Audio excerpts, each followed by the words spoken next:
The massive screen in the Empire's central command lit up with a gentle blue glow.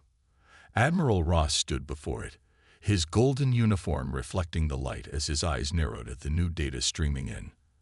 After 50,000 years of ruling the galaxy, the Empire had become used to finding new civilizations, but this one seemed different. "Show me the planet again," he ordered, his voice firm but curious. The screen zoomed in on a blue-green world, third from its yellow star. Clouds swirled across its surface in white patterns, and the readings showed vast oceans of liquid water. But what caught the Admiral's attention were the artificial satellites, thousands of them, orbiting in careful patterns. "Interesting," he muttered. "They're organized, not like the usual mess we find around developing worlds." His second-in-command, Officer White, stepped forward with a datapad. "Sir, our long-range scans show they're still using chemical rockets for most space travel. They haven't even colonized their own moon permanently." Admiral Ross walked closer to the screen, studying the planet's night side. Lights blazed across continents in organized patterns, cities and roads forming webs of civilization. "And yet," he said, "look at how they've lit up their world. Those aren't random settlements. That's a planetary civilization." The Empire had seen thousands of worlds at this stage before. Usually, this was the perfect time to make contact, when a species had unified enough to understand the concept of space travel, but hadn't advanced enough to pose any real threat. The standard procedure was simple: show up with overwhelming force, demonstrate superior technology, and offer membership in the Empire. Most species accepted quickly. "What do we know about their weapons?" Ross asked, following standard protocol. Officer White brought up another screen. "Primitive by our standards, sir. Mostly kinetic weapons. They're still using gunpowder and chemical explosives. Their most advanced weapons appear to be nuclear devices, but they haven't used those in war for over 70 years. Ross nodded slowly. Everything pointed to an easy first contact mission. But something kept bothering him. Something about the way their satellites moved, the way their cities were organized. It spoke of a military mind that he recognized. "Prepare a diplomatic fleet," he ordered finally, "but double the standard escort ships. Something tells me we should be extra careful with these." "What do they call themselves?" "Humans, sir. They call themselves humans." "Humans," Ross repeated, testing the word. "And their planet?" "They call it Earth." Ross turned to face the gathered officers in the command center. "Send word to the High Council. Tell them we found a potential new member world, but request permission for a larger diplomatic mission than usual. I want to be prepared for any surprises." The officers nodded and began their work. Across the room, screens lit up with mission preparations. The Empire had done this thousands of times before. First contact was almost routine by now. But as Ross watched the blue-green world spin slowly on the main screen, he couldn't shake a strange feeling. The way the humans organized their satellites, the precise patterns of their city lights, the careful arrangement of their orbital space stations, it all spoke of a military precision that seemed at odds with their supposedly primitive technology. "One more thing," he added, turning back to Officer White. "Run a deep scan of their moon. I want to know what they're hiding on the dark side." "Hiding, sir. Our scans show it's uninhabited." Ross smiled slightly. "Just a hunch. In 50,000 years of doing this, I've learned that the civilizations that look simplest from far away often turn out to be the most interesting up close." As the additional scans began, Ross watched Earth's moon rotate slowly on the screen. The Empire had conquered worlds for 50 millennia, bringing civilization and order to the galaxy. This would be just another routine mission, another world to add to their vast empire. But somewhere deep in his mind, a small voice whispered a warning. Perhaps, just perhaps, these humans would be different. The diplomatic fleet dropped out of faster-than-light travel at the edge of Earth's solar system. 10 massive ships, their golden hulls gleaming in the distant sunlight, moved forward in perfect formation. Captain Gray of the lead ship, the Star Messenger, stood proudly on his bridge. "Status report," he ordered, watching as the blue planet grew larger on his view screen. "All ships reporting ready, sir," his bridge officer replied. "Our shields are at full power. Weapons are in standby mode as per diplomatic protocol. We're detecting numerous primitive satellites in orbit around the target world." Gray smiled. This would be an easy mission, just like the 1,000 first contacts before it. The Empire's ships were each the size of a small city, protected by energy shields that could withstand the power of a sun. What could a primitive species possibly do against such might? "Sir," the sensor officer suddenly called out. "Multiple objects approaching at high speed from behind the planet's moon." Gray didn't even flinch. Probably they're welcoming vessels. "Remember your training. We need to look impressive, but not threatening. Maintain shields at standard power." But something was wrong. The objects weren't slowing down. They were small, much smaller than the Empire's ships, and they moved in strange patterns that the fleet's targeting computers couldn't predict. "Sir, they're accelerating," the sensor officer shouted. "Impact in 10 seconds. Gray finally felt a flicker of concern. "Raise shields to full power. Send a warning message in all known languages. Tell them to." The impact cut him off mid-sentence. The bridge rocked violently. Warning lights flashed everywhere. "Impossible," the shield operator yelled. "They're using kinetic weapons, simple metal projectiles. But they're moving at—" "Sir, they're moving at nearly light speed." Gray's face paled. The Empire's energy shields were designed to stop energy weapons, lasers, plasma, antimatter. But these humans were firing simple metal rods, accelerated to incredible speeds using the gravity of their moon. The rods passed right through their shields as if they weren't even there. "All ships, return fire," Gray ordered, panic creeping into his voice. "Show them our power." The Empire's ships lit up the space around Earth with energy weapons, but the human vessels were too quick, too unpredictable. They darted between the shots like insects, launching more of their devastating kinetic weapons.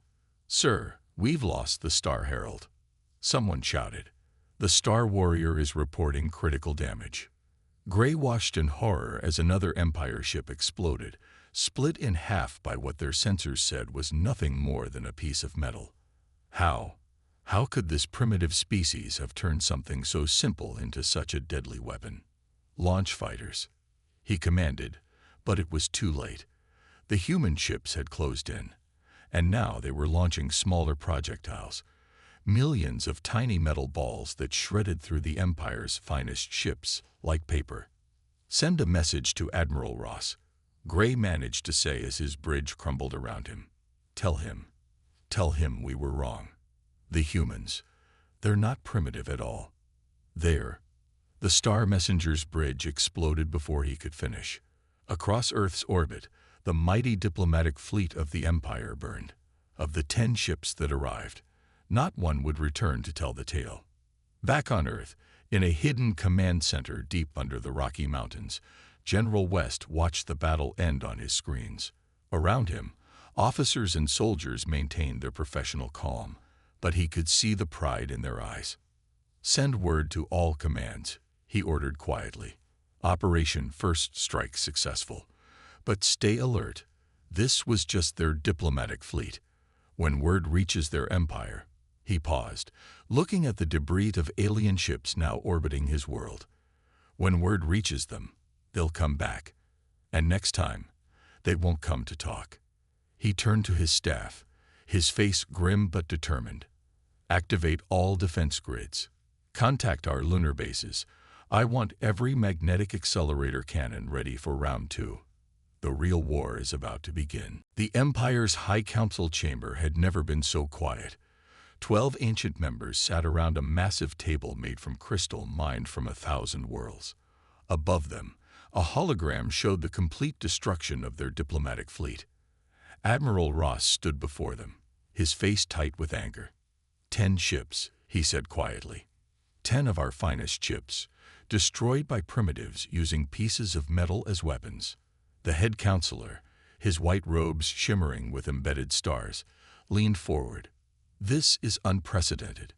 No species has ever dared to attack an imperial diplomatic mission. The humans must be punished. Not just punished, another counselor added, her voice sharp with rage. They must be made an example of. The whole galaxy must see what happens when someone challenges the Empire. The council chamber's lights dimmed as Commander Stone entered. His black uniform absorbed the light, making him seem like a walking shadow. For 300 years, he had led the Empire's forces to victory after victory. He had never lost a battle. I volunteer to lead the invasion force, Stone said, his voice cold and precise.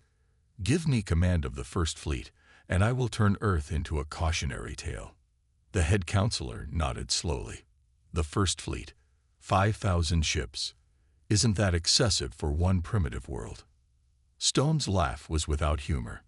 After what happened to our diplomatic fleet? No, we'll hit them with everything we have. No warnings, no demands for surrender. We'll emerge from hyperspace right on top of their world and end this in minutes.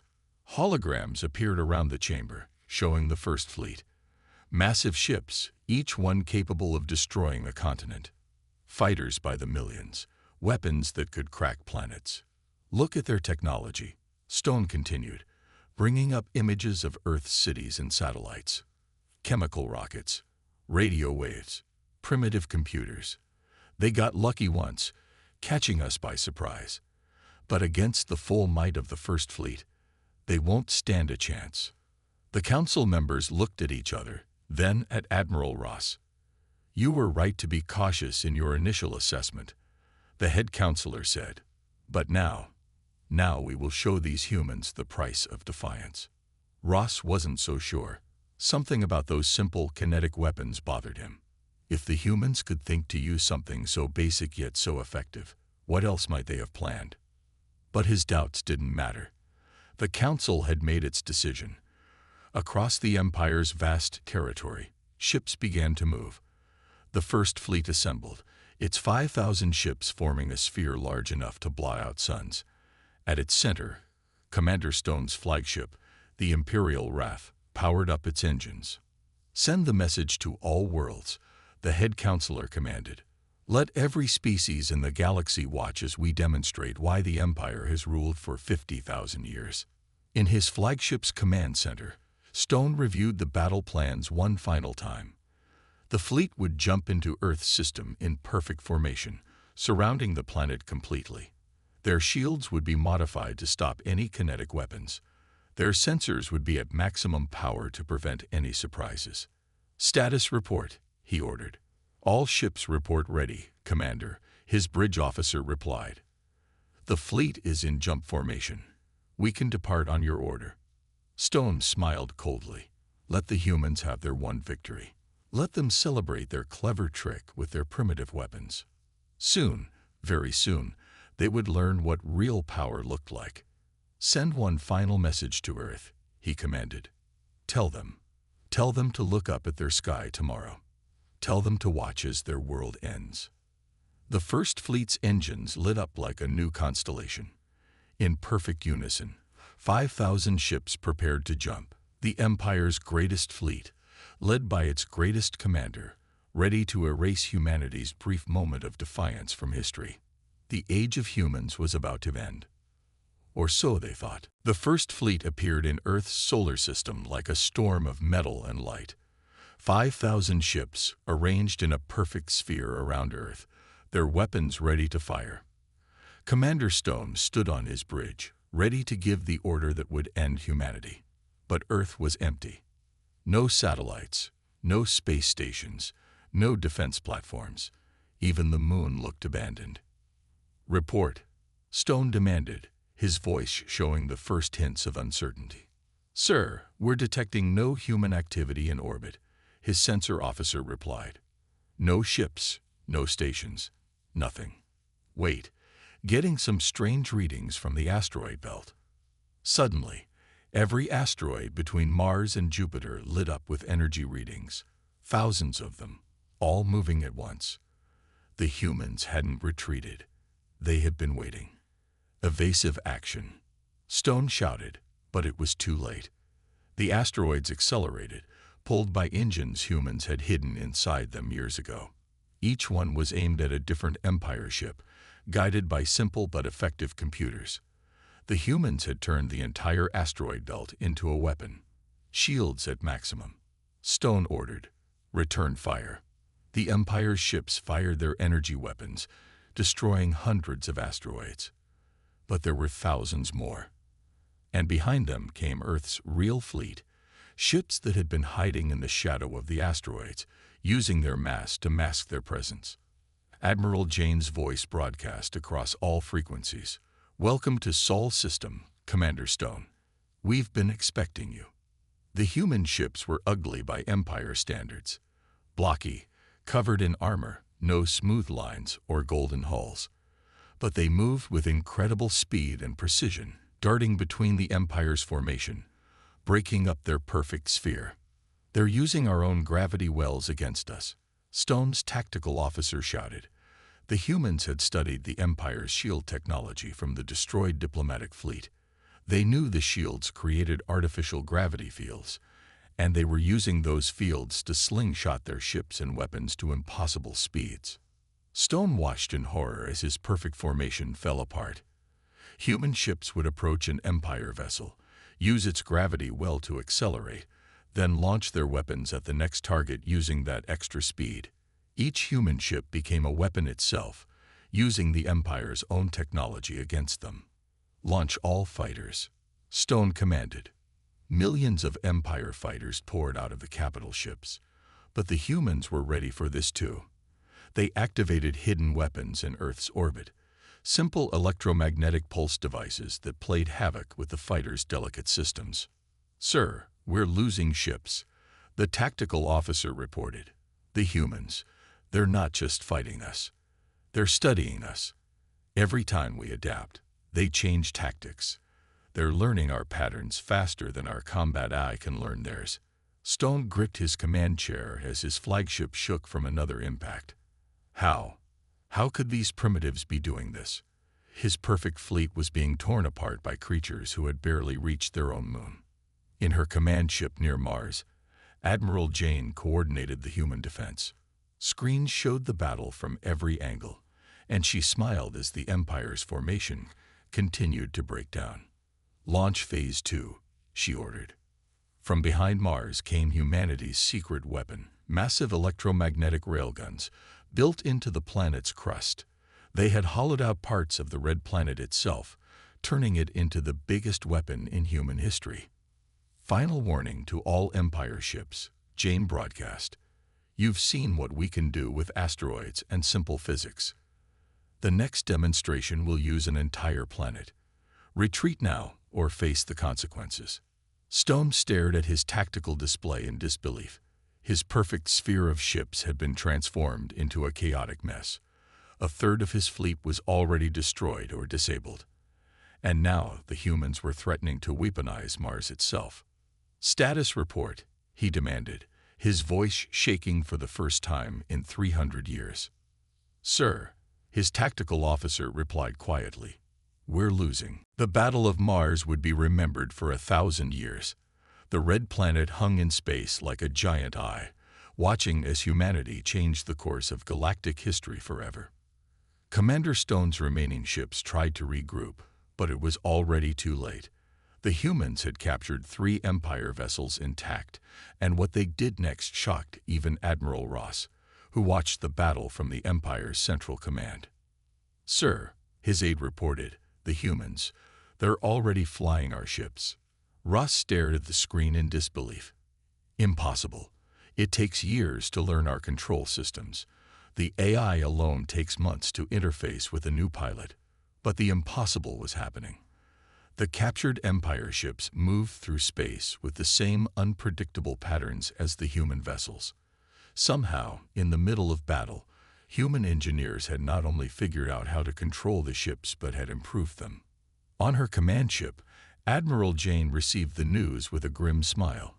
"Show me the scan results from the captured ships," she ordered. Her engineers had discovered something fascinating. The Empire's technology wasn't actually more advanced. It was just different. Where humans had developed along the path of physical sciences and mechanical engineering, the Empire had focused on energy manipulation and artificial intelligence. Launch the virus, Jing commanded. Earth's best programmers had worked day and night since capturing the first Empire ship. They had found a weakness in the Empire's AI system. It was too perfect, too logical. It couldn't handle human unpredictability. Across the battlefield, Empire ships began to lose control.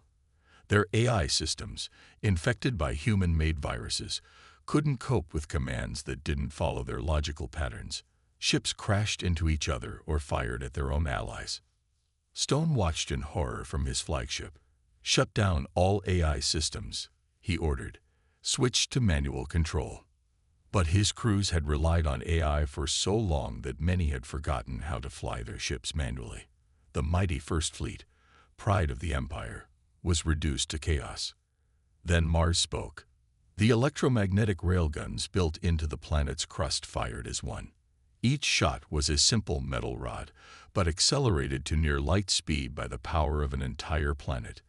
The Empire's shields, already struggling with the human virus, couldn't handle the impact. Ships vanished in balls of light, not destroyed, simply vaporized by the sheer energy of the impacts. The perfect sphere of the First Fleet became a broken ring, then barely a crescent. "Message from Earth Command," Stone's communication officer said, his voice shaking. They say this is their final warning. They're giving us a chance to surrender." Stone gripped his command chair. Surrender to primitives.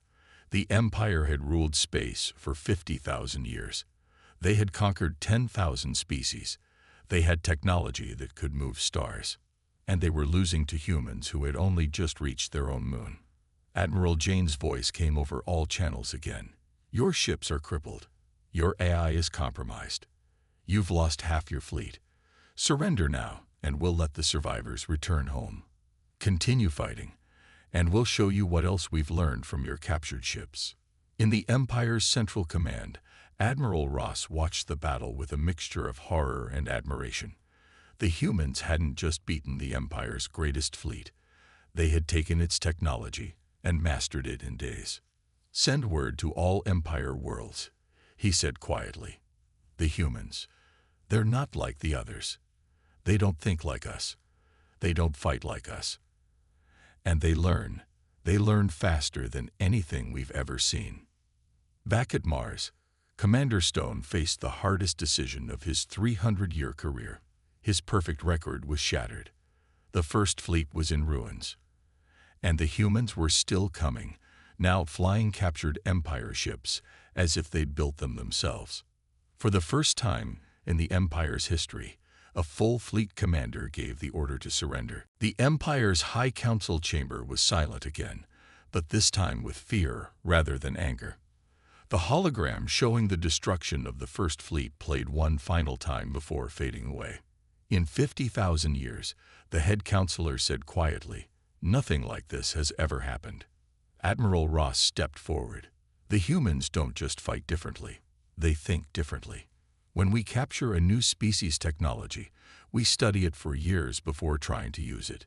The humans—" He paused, shaking his head. "The humans took our ships and improved them in days. And now they have our technology," another counselor added. "They know how our shields work, how our weapons function. They've broken our AI systems." The chamber's lights dimmed as emergency reports flooded in from across the galaxy. The news of the Empire's defeat was spreading. Already, 3 smaller species had declared independence. Others were demanding new treaties. "We must respond," one of the military counselors declared. "Gather the other fleets. Hit Earth with everything we have." "No," the head counselor's voice cut through the chamber like a blade. "We lost 5,000 ships in a single battle. The humans weren't even fighting at full strength. They were studying us, learning our weaknesses.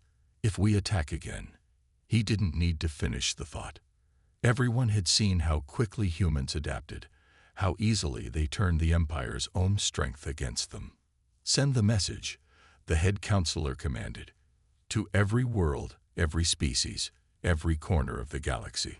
The Empire's communication network activated. Across tens of thousands of worlds, screens lit up with the Empire's symbol. But for the first time in history, it wasn't a message of conquest or demand for obedience. It was a warning.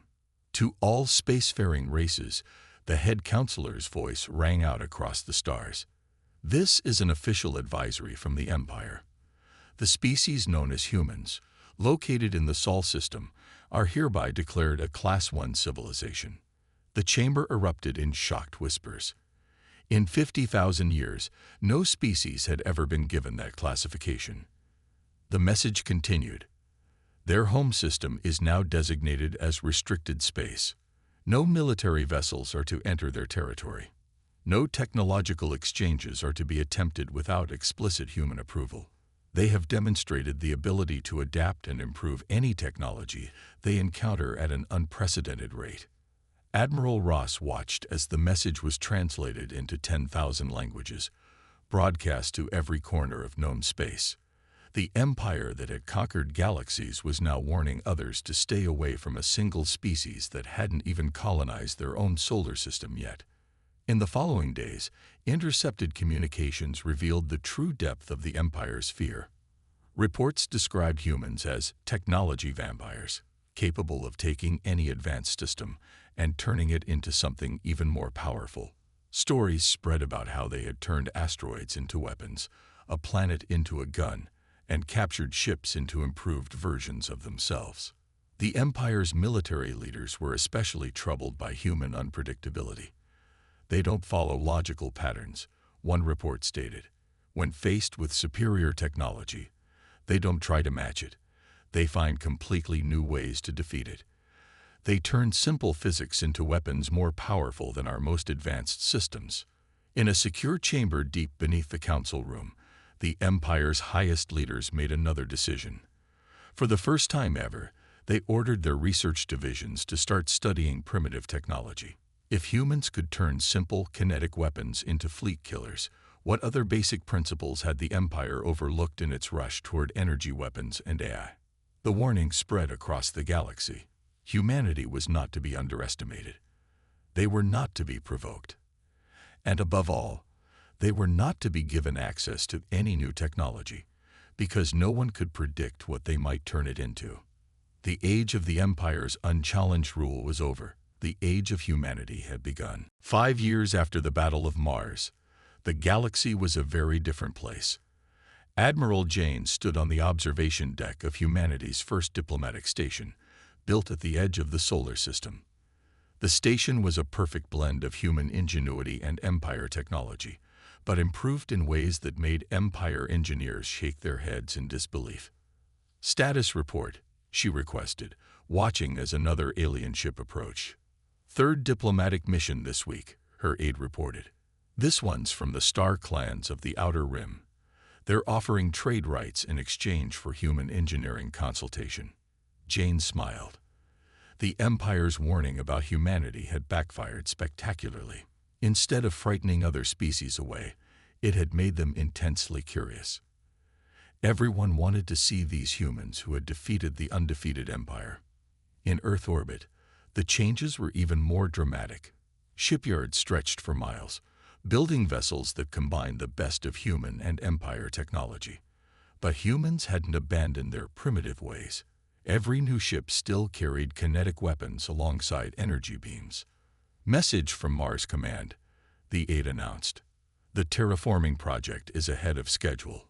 Turns out the Empire's atmospheric processors work twice as fast when you ignore the safety protocols they built in.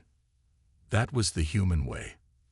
Take something complex, strip it down to its basic principles, then rebuild it better. The Empire had built its technology with countless safeguards and restrictions. Humans simply asked, "Why?" and found better solutions. Down on Earth, in the old command center under the Rocky Mountains, General West met with Admiral Ross. The Empire officer had become humanity's main diplomatic contact, one of the few who truly understood what made humans different. "Your people continue to surprise us," Ross said, watching a demonstration of new human technology. We thought you would copy our designs, but instead, you're creating things we never imagined. West nodded at a nearby engineer, who activated a small device. A piece of metal floated up, surrounded by a familiar Empire energy field. But something was different. You combined our shield technology with your understanding of gravity, Ross observed. But how? How did you think to use it this way? We just asked different questions, West replied. You asked how to make energy shields stronger. We asked why they needed to be shields at all. Turns out they make excellent construction tools when reversed. Across the solar system, humanity continued to expand, but not in the way anyone expected. Instead of conquering, they innovated. Every alien technology they encountered was studied, stripped down, and combined with others in new ways. The Empire maintained its warning, but now with a different tone. The humans, their reports said, don't want our territory. They don't want our resources.